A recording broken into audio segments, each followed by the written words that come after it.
আসসালামু আলাইকুম। সর্বশেষ বাংলা সংবাদে আপনাদের স্বাগত। শুরুতেই সংবাদ শিরোনাম। ভারতের স্থলবন্দর দিয়ে বাংলাদেশে বিভিন্ন পণ্য প্রবেশে নিষেধাজ্ঞা। যদি নির্বাচন চেয়ে যমুনা ঘেরাও করি তা হবে দুর্ভাগ্যের, সালাউদ্দিন। আওয়ামী লীগ বাংলাদেশকে বিপদে ফেলার চক্রান্ত করছে, মজিবুর রহমান। ভারত পাকিস্তান পারমাণবিক সংঘাতের কাছাকাছি, বলেছেন মার্কিন প্রেসিডেন্ট ডোনাল্ড ট্রাম্প। নিজেদের স্থলবন্দর দিয়ে বাংলাদেশ থেকে তৈরি পোশাক ও প্রক্রিয়াজাত খাদ্য সামগ্রী সহ কিছু পণ্য প্রবেশে নিষেধাজ্ঞা দিয়েছে ভারত। শনিবার ভারতের সংবাদ মাধ্যম এনডিটিভির এক প্রতিবেদনে এ তথ্য জানানো হয়েছে। দেশটির বাণিজ্য ও শিল্প মন্ত্রণালয়ের বৈদেশিক বাণিজ্য অধিদপ্তর এই সংক্রান্ত একটি নির্দেশনা জারি করেছে।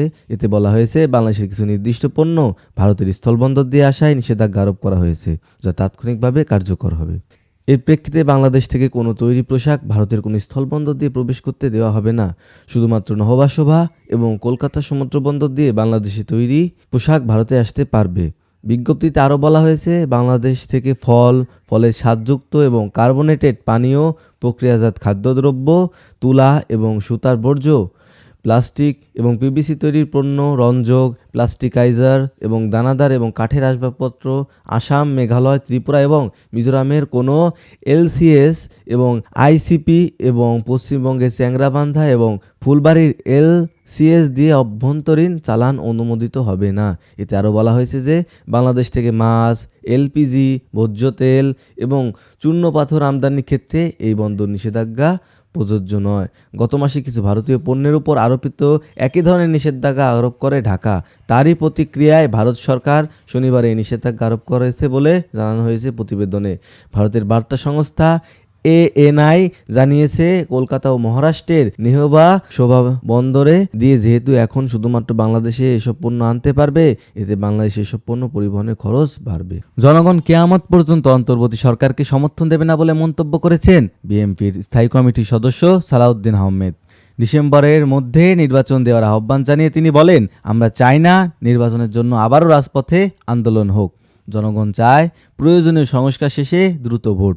সংস্কারের বাহানায় দেশবাসী অনন্তকাল অপেক্ষা করবে না। নির্বাচনের দাবিতে যদি যমুনা ঘেরাও করি, সেটা হবে জাতির জন্য দুর্ভাগ্যের। শনিবার খুলনায় যুবদল, স্বেচ্ছাসেবক দল ও ছাত্র দলের উদ্যোগে নগরীর সার্কিট হাউস মাঠে আয়োজিত তারুণ্যের রাজনৈতিক অধিকার প্রতিষ্ঠায় খুলনা ও বরিশাল বিভাগীয় সমাবেশে প্রধান অতিথির বক্তৃতায় তিনি সব কথা বলেন। সালাউদ্দিন বলেন, নিজেকে অসীম ক্ষমতার অধিকারী ভাববেন না। বিদেশে গিয়ে কি কি চুক্তি করেছেন সেগুলো জাতি জানতে চায়। বিএনপির স্থায়ী কমিটির এই সদস্য অভিযোগ করেন, বর্তমান সরকার হচ্ছে জাতীয় নাগরিক পার্টির সরকার। যারা দেশ চালাচ্ছে তাদের মধ্যে দুজন উপদেষ্টা রয়েছেন যারা এনসিপির রাজনৈতিক দলের সঙ্গে যুক্ত। এর সঙ্গে রয়েছে বিদেশি নাগরিক। উপদেষ্টা পরিষদে স্থান দেওয়া হয়েছে ফ্যাসিবাদের দোসরদেরও।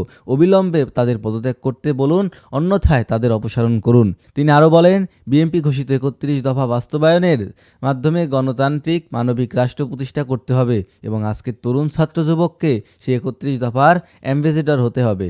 আমার বাংলাদেশ পার্টির চেয়ারম্যান মজিবুর রহমান মঞ্জু বলেছেন, পরাজিত আওয়ামী লীগ ও ভারতের আশ্রয়দাতা ভারতের সরকার বসে নেই।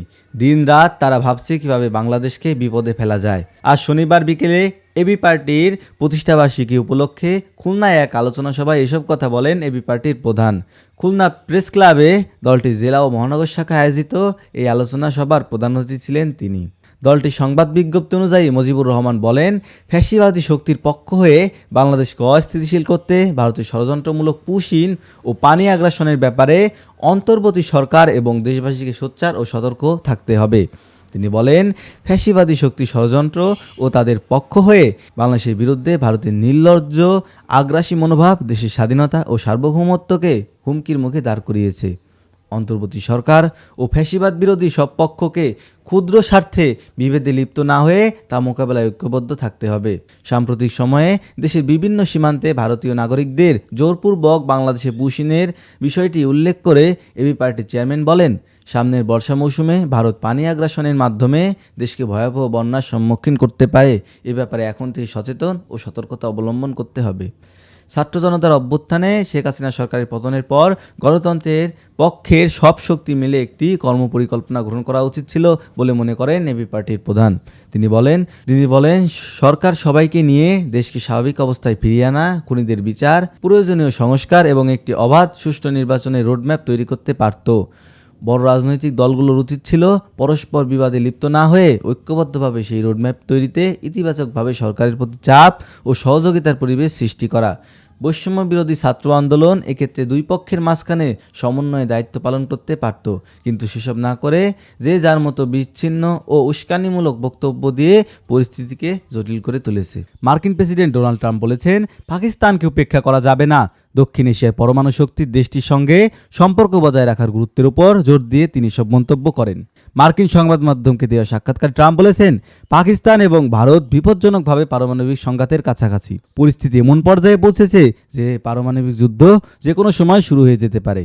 ট্রাম্পের মধ্যে ক্ষেপণাস্ত্র হামলার সঙ্গে সঙ্গে এ সংঘাত আরও তীব্রতর হচ্ছে। তিনি বলেন, লড়াই বাড়ছে, সর্বোচ্চ শক্তি দিয়ে ক্ষেপণাস্ত্র নিক্ষেপ করা হচ্ছে।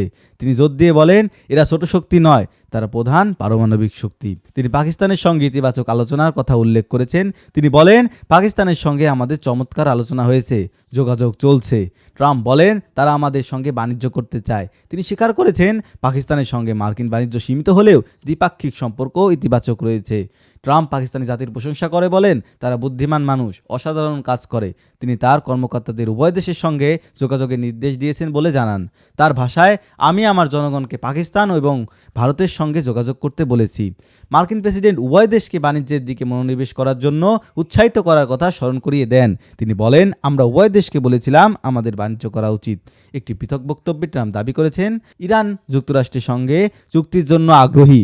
এছাড়াও রাশিয়াকে সতর্ক করে মার্কিন প্রেসিডেন্ট বলেন, যদি ইউক্রেনের সঙ্গে কোনো চুক্তি না হয় তাহলে আমরা রাশিয়ার উপর ধ্বংসাত্মক নিষেধাজ্ঞা আরোপ করব।